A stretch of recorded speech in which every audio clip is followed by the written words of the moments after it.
ஒரு தடவை ஏதோ ஒரு சட்டசபைக்கு போகணுன்னு மாடியில் லேட், அதாவது பதவி ஏற்க ஏதோ ஒன்றுக்கு புறப்படுறாங்க. இவருக்கு கொஞ்சம் லேட்டு. இவர் சிஎம் அந்த கலைஞர் கோமா மணி என்னன்னாரு. அவ்வளோதான், அடுத்த நிமிஷம் ஒரு கீழே வந்துட்டார் மாடியில் இருந்து. அப்பாவை விட சளைக்காமல் சுற்றுவார். இப்போயே ஒரு நாளைக்கு 3 நிகழ்ச்சி போகிறாரு. காலையில் சாயங்காலம்னா கன்னியாகுமரி, சாயங்காலம் எங்கே, காலையில் அங்கே போயிட்டு வந்துட்டு அதில் வந்து சுறுசுறுப்பு. 10 நாளைக்கு ஒரு வாட்டியாவது குளத்தூர் போயிடுறாரு. எந்த எம்எல்ஏ அப்படி போக மாட்டாங்க. அவரே பத்திரிகை, ஒரு இளையசூரியன் ஒரு பத்திரிகை, அப்புறம் குறிஞ்சி மலர்னு ஒரு, இவருக்கு முக்கியத்துவம் கொடுப்பாங்க ஒரு பேச்சு. அந்த நேரத்துல தான் வந்து வைகோ எதிர்ப்பு தெரிவிச்சார். வைகோ கூட சேர்ந்து மற்றவங்களும் எதிர்ப்பு தெரிவிச்சு. அது அப்படியே, ஏன்னா இவங்க என்ன நினைக்கிறாங்க, ஒரு ஓட்டையும் விட்டுறக்கூடாது, ஒரு பெரிய இதை உருவாக்கி ஓட்டு சிதறவே விட்டுறக்கூடாதுன்றது உறுதியா இருக்காரு. கலைஞர் கூட தகவல் கிடைச்சதுன்னா கூப்பிட்டு கண்ணாபண்ணன் திட்டி விட்டுருவாரு, இல்ல உடனே மாத்தி விட்டுருவாரு. அந்த மாதிரி இவருக்கு சில நேரம் அந்த தகவல் போகாம வேணா இருக்கலாம். ஆனா இந்த அம்மா எடுத்தா அது அதோட அவ்வளவுதான், அதுக்கு மேல பேச்சே கிடையாது. எப்பேருடையாலையும் காலி உடனே தூக்கிடுவாங்க. வணக்கம் நேயர்களே.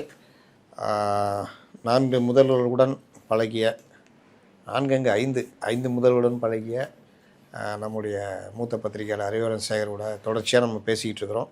அந்த அடிப்படையில் இன்று முதல்வர் ஸ்டாலின் அவர்களுடைய பிறந்த நாள்.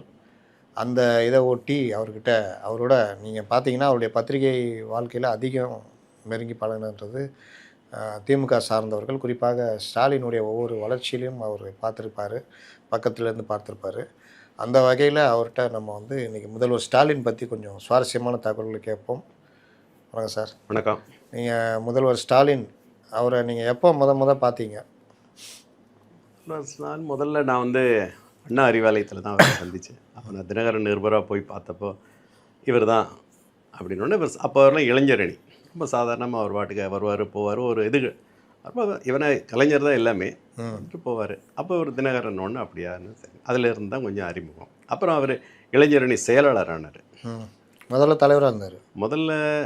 முதல்ல அவர் எதுவுமே இல்லை. முதல்ல வந்து பொதுக்குழு உறுப்பினராக தான் இருந்தார். அப்போ யார் இளைஞரணிக்கு இருந்தா? இளைஞரணி யாருமே கிடையாது. முதல்ல 82 அந்த நேரம் தான் அவரை, அந்த 80 அந்த நேரம் தான் அவர் கொண்டு வராங்க. அதாவது அவரன்ல 5 பேரை கொண்டு வராங்க. 5 பேர் இளைஞரணி அமைப்பாளர்கள்னு போடுறாங்க. அதில் இவர் ஒரு ஆள். அதுக்கப்புறம் தான் இளைஞரணியாக மாற்றி இவர் செயலாளர் ஆகிறார்.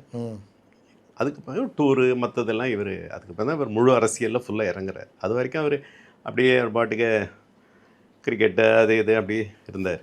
அப்புறம் தான் வந்து முழு அரசியலுக்கு வந்த உடனே தான். அப்போவும் வந்து அறிவாலயம் கூட ரொம்ப ரேராக வருவார். வந்துட்டு உடனே கலைஞர் பார்ப்பார், கொஞ்ச நேரம் இருப்பார், போயிடுவார். மற்ற எதுலேயும் தலையிடவே மாட்டார். ஏதாவது கேட்டால் கூட வேண்டான்ருவார். அவர் பிறந்த நாளைக்கு போய் நாங்கள் மலர் போட போகிறோன்னா கூட வேண்டான்ருவார். சிறப்பு மலர் மாதிரி போடுறாங்க ஆஃபீஸில் சொன்னாங்கன்னா வேண்டாம், தலைவர் ஏதாவது நினைப்பார், வேண்டாம். ஒரு ரியாக்ஷன் சொல்லுங்கன்னா கூட சொல்ல மாட்டார், நீங்கள் தலைவரை கேட்டுங்க அப்படின்றார். அந்த மாதிரி அவர் ரொம்ப, அப்பாவுக்கு ரொம்ப அடக்கமான இது. ஒரு தடவை ஏதோ ஒரு சட்டசபைக்கு போகணுன்னு மாடியில் லேட், அதாவது பதவி ஏற்க ஏதோ ஒன்றுக்கு புறப்படுறாங்க. இவருக்கு கொஞ்சம் லேட்டு. இவர் சிஎம் வந்தது. கலைஞர் கோமா மணி என்னன்னாரு. அவ்வளோதான், அடுத்த நிமிஷம் ஒரு கீழே வந்துட்டார் மாடியில் இருந்து. அந்த அளவுக்கு எல்லாம் சொல்லுவாங்க, தலைவர் டென்ஷன் ஒன்றும் கீழே இறங்கிட்டார். அவர் அப்பாவுக்கு ரொம்ப இதாக இருப்பார். கோவத்துக்கு முன்னாடி அவ்வளோ. ஆமாம். அதுக்கப்புறமா தான் அவர் கொஞ்சம் கொஞ்சமாக வந்து துணை பொதுச் செயலாளர் ஆக்குறாங்க. துணை பொதுச் செயலாளர் 3 பேர். அப்போ சர்க்குண பாண்டியன், பரிதி இளமழுதி, இவங்களுக்கு அப்புறம் தான் அவர். அந்த மாதிரி தான் இருந்தார். அந்த ப்ரோட்டோகால் கரெக்டாக மெயின்டைன் பண்ணுவாங்க. கரெக்டாக திமுகவில். ஆமாம், கண்டிப்பாக. ஏன்னா வரிசையாக அப்படி தான் வரும். மாநாடு வச்சா கூட அந்த மாதிரி. அதுக்கு அடுத்து தான் தொடர்ந்து அவர் பொருளாளர் ஆகிறார். அதெல்லாம் பொருளாளர்னா அப்போ கொஞ்சம் அந்த நேரம்லாம் அவர் இதாகிட்டார். எம்எல்ஏ ஆகி, அந்த எம்எல்ஏ ஆனவுடனே கொஞ்சம் நல்லா 1000 வழக்கில் தொகுதியில் பேசி கொஞ்சம் இதாங்க.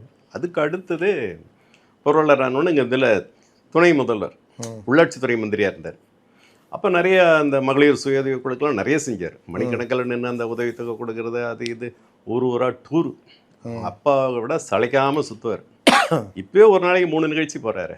காலையில் சாயங்காலம்னா கன்னியாகுமரி, சாயங்காலம் எங்கே, காலையில் அங்கேன்னு போயிட்டு வந்துட்டு இருக்காரு. அதில் வந்து சுறுசுறுப்பு. 10 நாளைக்கு ஒரு வாட்டியாவது குளத்தூர் போயிடுறாரு. எந்த எம்எல்ஏ அப்படி போக மாட்டாங்க. ஆமாம். அந்த மாதிரி அதிலெல்லாம் ரொம்ப கவனமாக இருப்பார். ஜெயலலிதா ஒரு தடவை சட்டசபையில் சொன்னாங்களே, உங்கள்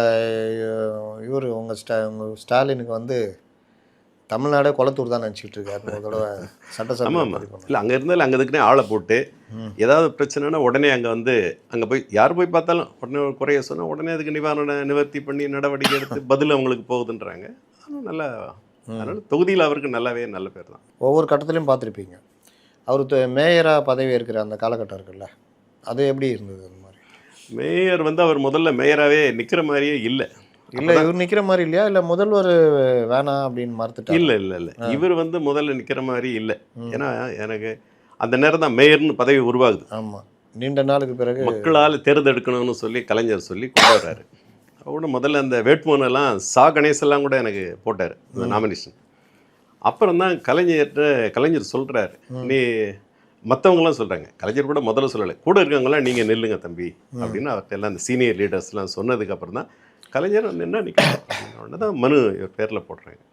போட்டு நின்னார், ஜெயிச்சார். ஜெயிச்ச உடனே தான் கார்பரேஷன் அந்த இதுக்கே ஒரு தனி இது வந்துச்சு, ஒரு அடையாளம் மாதிரி. கவுன்சிலர்கள் இறங்கி வேலை செய்கிறது, மழை நான் வந்து பார்க்குறது, அந்த ஒவ்வொரு அவங்கவுங்க வார்டு பூரா சுற்றி இது பண்ணுறது, சிங்கார சென்னைன்னு ஒன்று உருவாக்குனார். கார்பரேஷன் சார்பில் பாலங்கள் கூட பாலங்கள்லாம் தேவையில்லைன்னாங்க, ஆனால் பாலங்கள் ஃபுல்லாக கட்டினாங்க. மாநகராட்சியில் வந்து அந்த ஆங்கில மீடியம் அந்த ஸ்கூல் நர்சரி ஸ்கூல் மாதிரி கொண்டு வந்தார். அப்புறம் கார்பரேஷனுடைய பேர் நிறைய இதாச்சு. அப்போ ரெகுலராக அந்த எந்த கூட்டம் நடத்துவார்ல, ஆய்வு கூட்டம் நடத்துவார். ஆய்வு கூட்டம். ஆமாம், ஆய்வு கூட்டம். மழைன்னா உடனே வந்துடுவார். அங்கே எங்கே நடவடிக்கை இடாதுன்னுட்டு என்னாச்சு இது என்னாச்சுன்ட்டு இவர் வந்துடுவாருன்னே பயந்துக்கிட்டு கவுன்சிலரும் ரோட்டில் வந்து நின்று எல்லாம் பண்ணுவாங்க. மேயரை நல்லா சிறப்பாக செஞ்சார். 2வது வாட்டி வந்தவொடனே தான் அந்த அம்மா ஒரு சட்டத்தை போட்டு ஆமாம் பதவியை பறிக்கணுன்னொடனே 2001 அந்த நேரம் பதவியை பதிச்சாங்க. 2001 எலெக்ஷனில் வந்துட்டார். அதுக்கப்புறம் தான் அவங்க ஏதாவது ஒரு பதவி அப்படி கொண்டு வந்தாங்க. அப்புறம் மேயரை விட்டார். அப்புறம் அவங்க கரத்தை தியாகராஜனை துணை மேயரை கொண்டு வந்து மீதி நடத்தினாங்க. ஆமாம். இப்போ கலைஞர் பார்த்துருக்கீங்க, இவரை பார்த்துருக்கீங்க. அவரை மாதிரி ஒரு அக்ரெசிவ் லீடரா, இல்லை அவருக்கு என்ன வித்தியாசம் இருக்கும்? அக்ரெசிவ்ல ரொம்ப அமைதியாக தான் இருப்பார். ஆனால் சில நேரம் ரொம்ப அக்ரெசிவாக இருப்பார். சில இதில் முடிவு எடுத்தா அதில் உறுதியாக இருக்கிறது, என்னன்னாலும் பரவாயில்லன்றது. அந்த மாதிரி இந்த தேர்தல் நேரத்தில் அவர் பம்பரமாக சுற்றி அங்கே கேட்குறது இங்கே கேட்குறது. உள்ளாட்சி தேர்தலெல்லாம் அவர் ஒரே பரபரப்பாக இருப்பார். அதே மாதிரி கலைஞர் அவர் தனி அவருடைய இது. இவர் ஒரு இந்த இதுன்னு முடிவு பண்ணிக்குவார். இதை வந்து அதில் உறுதியாக எப்போவுமே இதில் ஜெயிச்சாகணும், இதில் இதை பண்ணி ஆகணும், அந்த மாதிரி நல்லாவே முடிவு நல்ல செயல் அந்த இதில் வேகமாக செயல்படுவார். அவர் கலந்து அப்படியே இது பண்ணிக்கிடுவார். இவர் எடுத்தாருன்னா அதை எப்படியாவது இது பண்ணி ஆகணும் அப்படின்னு அந்த மாதிரி. அவர் பீரியடு முழுவதுமே அப்பா தான் டாமினேஷனு. அப்போ அப்பாவுக்கு அவருடைய ஆலோசனை, இல்லை இவர் சொந்தமாக முடிவெடுக்கிறது, இந்த மாதிரி விஷயங்கள்? அப்பாவுக்கு ஆலோசனை சொல்கிற அளவுக்குலாம் அப்படி ஒன்றும் இருந்த மாதிரி தெரியல. அப்பாவுடைய ஆலோசனை? அப்பாவோட ஆலோசனை கேட்டுக்குவார். அவர் இப்போ டூர் போனால் எங்கே போகிறாரு என்னென்னு அவர் கலைஞர் கேட்டுக்குவார். நாளைக்கு எந்த ஊருக்கு போகிறார், அங்கே எப்படி இருக்குது என்ன ஏது அப்படின்ட்டு போயிட்டு வந்த அப்புறம் சொல்லுவார், இங்கே இருக்குது அப்படின்னு அங்குள்ள கட்சி நிலவரத்தை சொல்லுவார். அப்படி தான் கொஞ்சம் கொஞ்சமாக கட்சியில் ஈடுபாடாகி இந்த தமிழ்நாடு போகிற டூர் போக ஆரம்பித்தார். அப்போ அவர் ஒரு பக்கம் ஒரு நிகழ்ச்சி பண்ணார்னா இவர் ஒரு பக்கம். அதுக்கப்புறம் தான் அந்த இளைஞரணி சார்பில் ஃபுல்லாக எல்லா ஊரையும் கொடியேற்றி அந்த அந்த இது பண்ணது சுற்றுப்பயணம் அப்போ அவர் தான் முழு பீச்சில். இப்போ அவருடைய பழைய ஸ்பீச்லாம் பார்க்கும்போது ரொம்ப பக்காவாக பெருசாக பேசுகிறாருங்க. 1 மணி நேரம் பேசுவாருங்க. ஆமாம். இப்போ ஏன் இந்த மாதிரி இதில் என்ன? இப்போ எனக்கு கூட அது நான் முதல்ல வந்து அவர் 1.25 மணி நேரம்லாம் பேசியிருக்காரு. ஆரம்பத்துலேருந்து ஃபுல்லாக முடிகிற வரைக்கும் பேசுவார். கொஞ்சம் வேகமாக பேசுவார், கொஞ்சம் நேரம் அமைதியாக பேசுவார். அப்புறம் எல்லாம் முடிஞ்ச உடனே நாங்கள் போய் கேட்டால் எப்படி நீங்கள் பார்த்து எப்படி ஒன்றா போட்டுங்க அப்படின்ட்டு போயிடுவார். அந்த பேச்சு அது சரியில்லை, கலைஞர்னா அதெல்லாம் கவனிப்பார். இவர் அப்படி இல்லை, நல்லா வந்திருக்கு அப்படி தான் இது பண்ணுவார். அவரே பத்திரிக்கை ஒரு இளையசூரியன்னு ஒரு பத்திரிக்கை இது பண்ணார், நடத்தினார். இளையசூரியன்னு ஒரு பத்திரிக்கை நடத்தினார். அப்புறம் குறிஞ்சி மலர்னு ஒரு சீரியலில் நடிச்சார். ஒரே ரத்தம்னு ஒரு சினிமாவில் பண்ணார். அப்புறம் கொஞ்சம் எல்லாத்துலேயும் கலந்துக்கிட்டு அதுக்கப்புறம் தான் முழு அரசியல் அந்த இதில் வேகமாக இறங்கி வந்தார். அந்த குறிஞ்சி மலர் சீரியல் பற்றி உங்களுக்கு ஏதாவது அனுபவம் இருக்குதா? ஆமாம், குறிஞ்சி மலர் அவர் அந்த இதுக்கு போவார், ஷூட்டிங் போவார். சொல்லுவாங்க குறிஞ்சி மலர் நாயகம்னு அப்போ அந்த இதெல்லாம் போடுவாங்க. போட்டு அவர் அதில் நல்லாவே பண்ணார். அது இப்போ நல்லா அப்போ குறிஞ்சி மலர்னு பரபரப்பாக இருந்தது. அந்த சீரியல் எல்லாருமே அதை விரும்பி பார்க்குற மாதிரி இருந்தது. அதுக்கப்புறம் அவர் இந்த முழு நேரம் அரசியல்னால அவரால் இது பண்ண முடியல. அதே தான் சினிமாவும் ஒரே ரத்தம். அந்த நேரம்லாம் அந்த ப்ரெஸ் கான்ஃபரன்ஸுக்கெல்லாம் நான் கூட போயிருக்கேன். அதுக்கப்புறம் அந்த லைனை விட்டுட்டு ஃபுல்லாக கட்சிக்குள்ள அவருடைய டாமினேஷன் எப்படி இருந்தது? கட்சிக்குள்ள டாமினேஷன்னு ஒன்றும் சொல்ல முடியாது. வருவார் போவார் அப்படியே தான் இருந்தார். இந்த வைகோ பிரிஞ்ச அப்புறம் தான் அவருக்கு அவருக்கான ஒரு இடம் உருவாச்சுன்னு சொல்ல முடியும். ஏன்னா வைகோ கூட கிட்டத்தட்ட ஒரு 9 பேர் போயிட்டாங்க மாவட்ட செயலாளர். அப்புறம் யார் இருக்கா? வேற ஆள் இல்லை. இவர் தான் அதுக்கு அடுத்தது. இளைஞர் அணிலேருந்து போயிட்டு இளைஞர் அணியில இருந்து இவர் இல்லை வைகோ கட்சியிலேருந்தே போனார்ல. ஆமாம், இல்லை நான் கேட்குறது இவர் போனது இளைஞர் அணியில் இருந்தால் மாவட்ட செயலாளர் சொல்கிறீங்க? போனதுதான் மாவட்ட செயலாளருங்க. 9 முக்கியமான மாவட்ட செயலாளர் செஞ்சி ராமச்சந்திரன்லேருந்து மதுராந்த ஆறுமுகத்துலேருந்து எல்லாம் போனதுனால ஒரு பெரிய ஷாக்கு. கலைஞர்லாம் அதுக்கு மிகப்பெரிய அதிர்ச்சி. ஏன்னா அவர் யாரை ரொம்ப நம்பி இது பண்ணார் அவங்களாம் கூட போயிட்டாங்க. இந்த மதுராந்த ஆறுமுகம்லாம் நாளைக்கு கேட்பாராம். கலைஞர் வந்து பொதுக்குழுன்னு வச்சுங்க கேட்பாரான், யோ என்னையா நாளைக்கு பேச போகிற அப்படிம்பாரு. அது ஏன் சொல்லணும் இப்போ அப்படிம்பாரான். நீ சொன்னாதானே நான் பதில் தயார் பண்ணணுனியா அப்படிம்பாரான். அப்புறம் சொல்லுவாராம், இந்த மாதிரி இந்த தான் நாளைக்கு பேசலாம் இருக்குன்னா அவர் அந்த மாதிரி அவ்வளோ அவரை அட்ஜஸ்ட் பண்ணி போகக்கூடிய ஆளுங்களே அவரை விட்டு போயிட்டாங்க. எல் கணேசன் அந்த மாதிரி ஆளுகள். இவரே போனார் காரோட்டி கண்ணப்பண்ணே. கண்ணப்பன் போனார். எங்கள் இதில் அந்தவர் கேபி கந்தசாமி. கலைஞர் ரொம்ப ரொம்ப ஷாக் ஆகிட்டார். திரும்பி அதுலேருந்து மீண்டு வர்றதுக்கு கலைஞர் இங்கே அறிவாலயத்திலே ஒவ்வொரு ஊர்லேருந்து அந்த தொண்டர்களை வர சொல்லி அவங்களோட பார்த்து தனித்தனியாக பேசி நான் உங்கள் ஊரில் எப்படியா இருக்குன்னு கேட்டு அப்படியே அதை உருவாக்குனாருங்க அந்த கட்சியை. எல்லாம் அவ்வளோதான் இவருக்கு இந்த வயசாகி போச்சு அவ்வளோதான்னு சொல்லிட்டு இருந்தாங்க கலைஞர் அந்த நேரம்.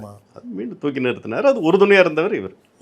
அதுக்கப்புறம் தான் அவர் கட்சியில் கொஞ்சம் கிட்டத்தட்ட அவருக்கு தெரியாத ஆளுங்கள்ல அந்த அளவுக்கு தமிழ்நாடு குக்கிராமம் கிளை எல்லாத்துலேயுமே ஸ்டாலின் சிஎம். அதுக்கப்புறம் மும்முரமாக இறங்கிட்டார். வைகோவுடைய இதுக்கு பிறகு தான் ரொம்ப சீரியஸாக இறங்கினார். ஆமாம், அது வரைக்கும் ரொம்ப பட்டமிடாமல் தான் அப்படியே இருந்தார். இந்த துணை பொதுச் செயலாளராகி பொருளாளர் வந்த அப்புறம் தான் அவருக்கு முழுவது. அது முந்தைய கலைஞர் ஆற்காடு அப்படி தானே அவங்க தானே எல்லாம் பார்த்துட்டு அந்த அன்பகத்தை வந்து அந்த பில்டிங் அந்த அந்த இடத்த வந்து ஏலம் யார் அதிகமாக யாருன்னு. அப்போ அந்த தொழிலாளர் தோமுச தொழிற்சங்க முன்னேற்ற பிறகு அவங்க எங்களுக்கு வேணும்னு 10 லட்சம் மகளிர் அணி. இவர் வந்து ஆமாம் இவர் 11 லட்சம்னு அதை வசூல் பண்ணார். தமிழ்நாடு பூரா போய் வசூல் பண்ணி நிதி திரட்டி 10 லட்சத்தை 11 கொடுத்து அதை வாங்கினாங்க. அப்போ தான் இளைஞர் அணி ஆச்சு. அன்பகம் இளைஞர் அணி வந்த கதை. அவர் அந்த மேயர் வந்து விலகி உள்ளாட்சித்துறை அமைச்சராக மாறின பொழுது கட்சிக்குள்ளே இருந்த பிரச்சனை இப்போ இவர் ஒரு செயல்பட்டது அவருக்காக ஒரு ஐஏஎஸ்ஸே போட்டாருன்னாங்க. ஆமாம், பேர் ஹர்ஷவர்தன் ரெட்டி. அசோக்வர்தன் செட்டி. ஆமாம், சரி. அவர் தான் இருந்து கூட இருந்து எல்லாம் இது பண்ணாங்க. மேயராக ரொம்ப அவருடைய பணி எல்லாருமே நல்லா திருப்தியாக தான் இருந்தது. அதுக்கப்புறமா தான் அமைச்சராக இருந்தும் அதே மாதிரி தான் உள்ளாட்சித்துறை அமைச்சர். உள்ளாட்சித்துறையினா ஒரு முக்கியத்துவம் பெற ஆரம்பிச்சது.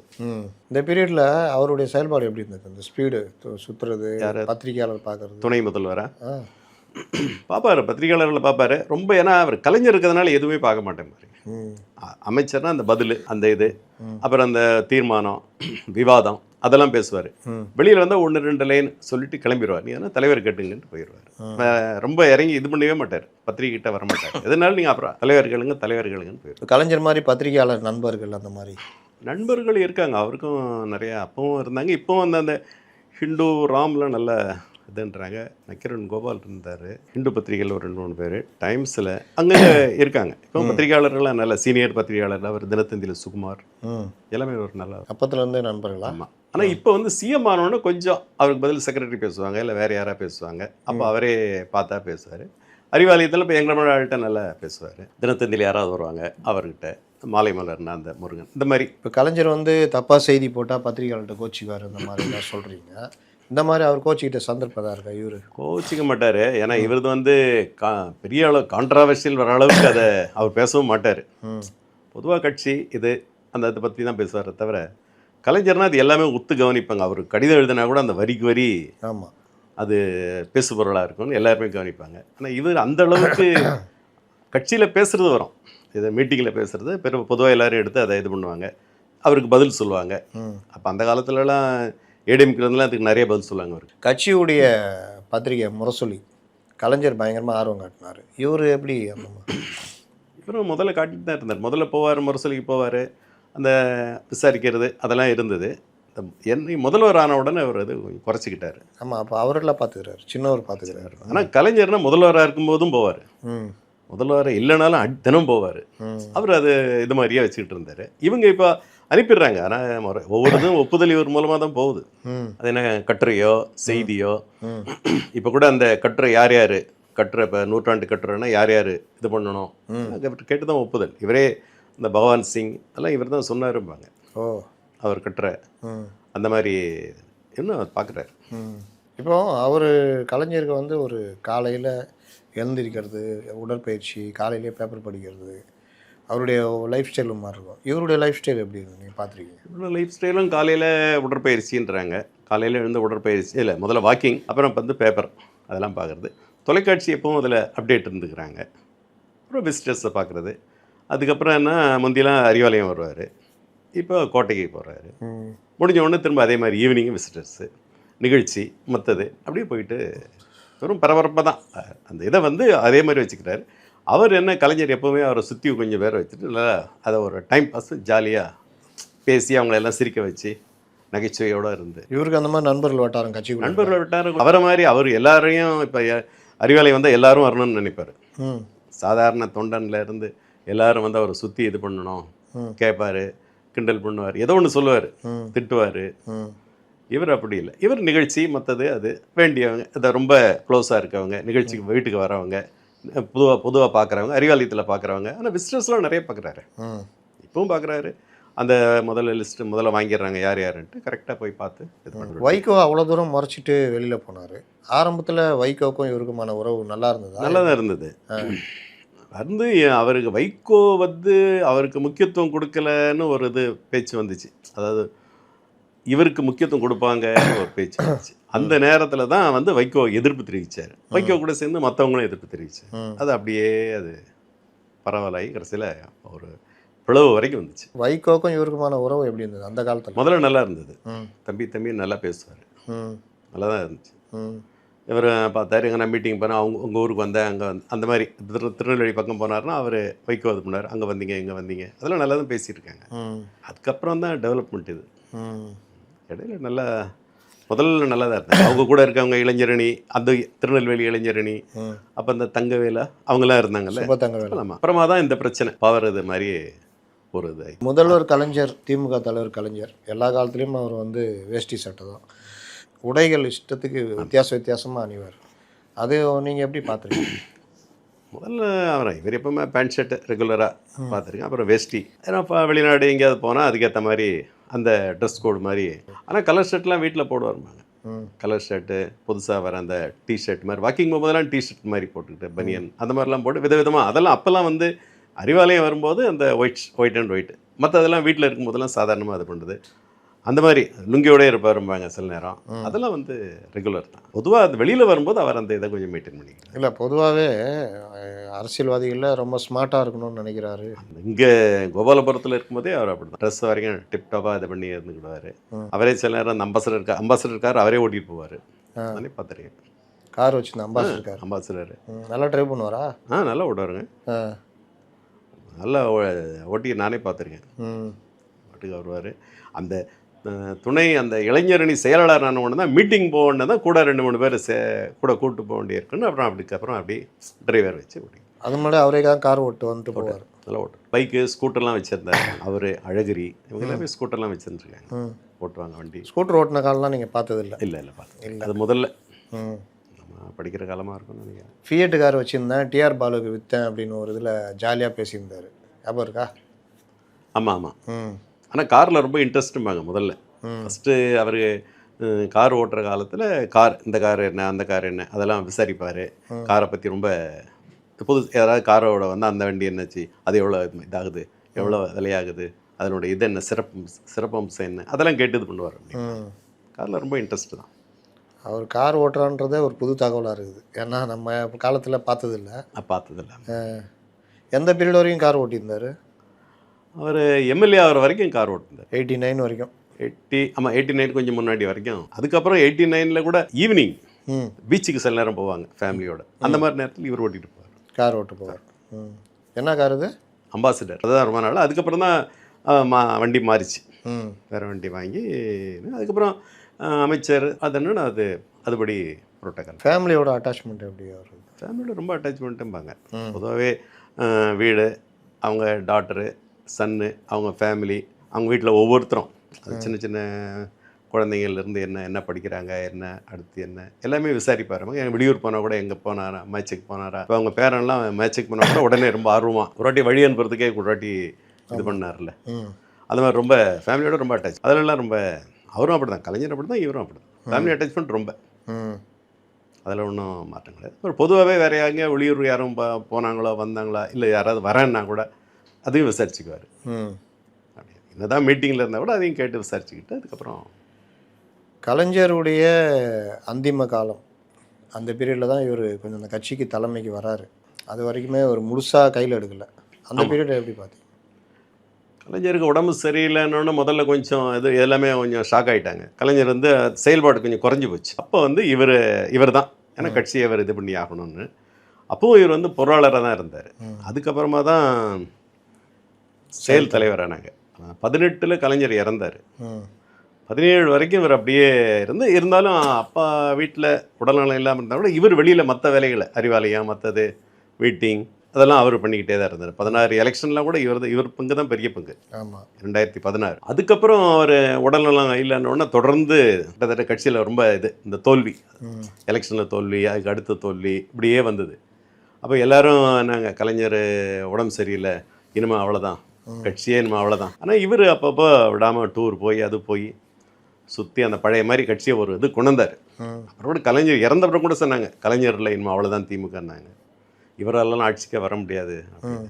ஆனால் அதை மீறி இவர் வந்து எல்லாரையும் அரவணைச்சு, சீனியரெல்லாம் அரவணைச்சு அவங்களெல்லாம் கையில் வச்சுக்கிட்டு செயல் தலைவராகவே அதுக்கப்புறம் தான் அவர் தலைவர்னு வர்றார். அவர் இறந்தப்புறம் தான் திரும்ப அந்த பழைய மாதிரி திமுக ஒரு இதுக்கு கொண்டு வந்து. அப்போல்லாம் ஜெயலலிதா அந்த அம்மா வந்து கண்ணு கட்டிய தூரம் வரை எதிரிகளே இல்லைன்னு சட்டசபையில் சொன்னாங்க. ஆமாம் அப்போது வந்து எதிர்க்கட்சி அந்தஸ்தை இழந்த நேரம் அது. அந்த இதுக்கப்புறம் 11க்கு அப்புறமாவே தொடர்ந்து இவர் அதெல்லாம் மீண்டு திரும்ப அந்த இடத்துக்கு வந்து ஒரு பெரிய கூட்டணியை உருவாக்கி 21 ஆட்சியை பிடிச்சார். அது இவருடைய முயற்சி, முக்கால்வாசி முயற்சி இவர்.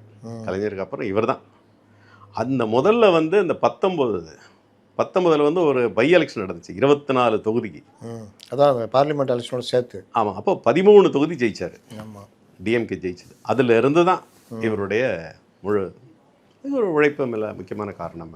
அதுலேருந்து அப்படியே மெதுவாக கலைஞர் காலத்தை இல்லாத விட இவர் காலத்தில் இந்த ஸ்ட்ராட்டஜி டீமு ஆமாம் இந்த இதெல்லாம் இறக்கி ஒர்க் பண்ணுறாங்க. அது எப்படி பார்க்குறேன்? எம்ஜிஆர் காலத்துலையும் இல்லை, கலைஞர் காலத்துலையும் இல்லை. அப்போல்லாம் மெயினாக உளவுத்துறையை தான் நம்புவாங்க கட்சிக்காரங்க.